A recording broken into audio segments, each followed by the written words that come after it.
semuanya, perkenalkan nama lengkap saya Yesualda Hieronima Sartika Subono dan saya Claudian Gani. Kami dari kelas 11 IPS 7 SMA Kelasura Radikara. Di video kali ini kami akan membahas tentang bencana alam, yaitu tanah longsor. Tujuan kami membuat video ini yaitu untuk memberikan sedikit edukasi mengenai pengertian tanah longsor, penyebab dari tanah longsor, dampak tanah longsor, serta mitigasi bencana pra maupun pasca terjadinya tanah longsor. Berikut penjelasannya. Longsor atau sering disebut gerakan tanah adalah suatu peristiwa geologi yang terjadi karena bergeraknya massa batuan atau tanah dengan berbagai tipe dan jenis seperti jatuhnya bebatuan atau gumpalan besar tanah. Secara umum, kejadian longsor disebabkan oleh dua faktor. Yang pertama faktor pendorong dan yang kedua faktor pemicu. Faktor pendorong adalah faktor-faktor yang mempengaruhi kondisi material sendiri, sedangkan faktor pemicu adalah faktor yang menyebabkan bergeraknya material tersebut. Meskipun penyebab utama kejadian ini adalah gravitasi yang mempengaruhi suatu lereng yang curam, namun ada pula faktor-faktor lainnya yang turut berpengaruh. Yang pertama, erosi.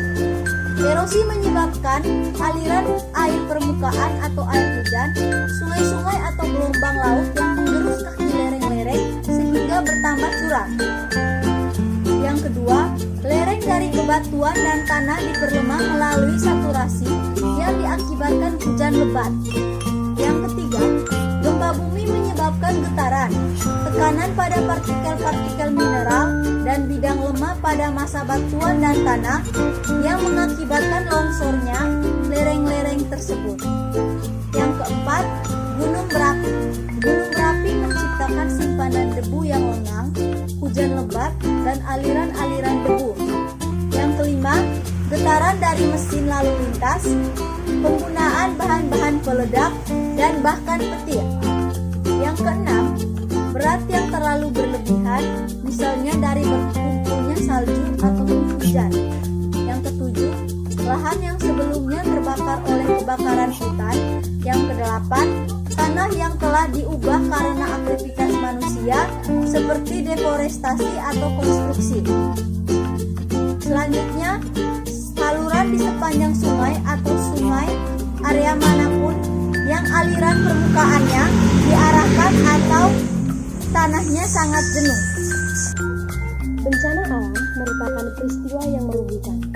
Dikatakan sebagai peristiwa yang merugikan karena menimbulkan banyak sekali dampak negatif. Hal inilah yang membuat bencana alam sebagai momentum yang menyedihkan. Salah satu bencana yang dapat menimbulkan banyak dampak negatif adalah tanah longsor. Berikut ini merupakan beberapa akibat atau dampak tanah longsor. Yang pertama, menimbulkan korban jiwa. Yang kedua, banyak infrastruktur rusak. Yang ketiga, timbulnya berbagai macam bibit penyakit. Yang keempat, mengganggu sumber mata pencaharian. Yang kelima, memburuknya sanitasi lingkungan. Berikut beberapa contoh dampak positif dari adanya bencana longsor. Yang pertama, tanah longsor menimbulkan motivasi kepada masyarakat untuk waspada terhadap bencana longsor susulan. Yang kedua, meningkatkan rasa peduli terhadap korban bencana dan kepedulian terhadap sesama dan lingkungan. Yang ketiga, meningkatkan kesadaran diri supaya tidak melakukan penebangan hutan, memperluas lahan, ataupun manfaatan hutan yang merugikan. Yang keempat, motivasi dan penelitian oleh ahli geologi tentang penyebab tanah longsor. Yang kelima, sadar akan pentingnya peran manusia dalam menjaga keseimbangan lingkungan hidup. Yang keenam, melestarikan hutan untuk memaksimalkan potensi sumber daya alam hutan itu sendiri. Dan yang ketujuh, sadar akan manfaat hutan lindung bagi keselamatan makhluk hidup di dunia ini. Ketika terjadi tanah longsor, teknologi atau alat transportasi yang dibutuhkan yaitu seperti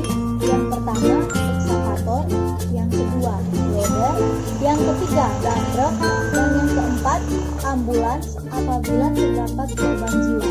Mitigasi pra-bencana.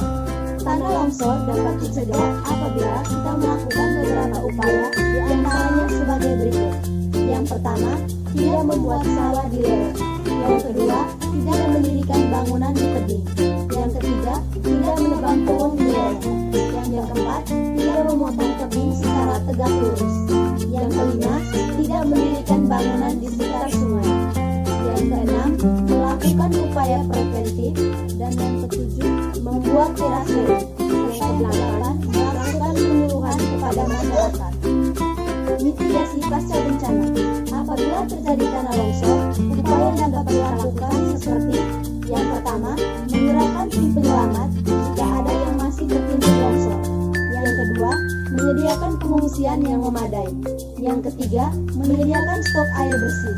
Yang keempat, menyiapkan bahan pangan yang cukup, tim medis, serta tenaga pendidik bagi anak-anak. Yang kelima, melakukan tanam kembali atau reboisasi pada daerah bekas longsor dan daerah sekitarnya untuk menghindari erosi yang telah merusak lapisan tanah. Kesimpulan yang dapat kami ambil yaitu tanah longsor merupakan salah satu bencana yang sering terjadi dan tergolong berbahaya bagi kehidupan manusia.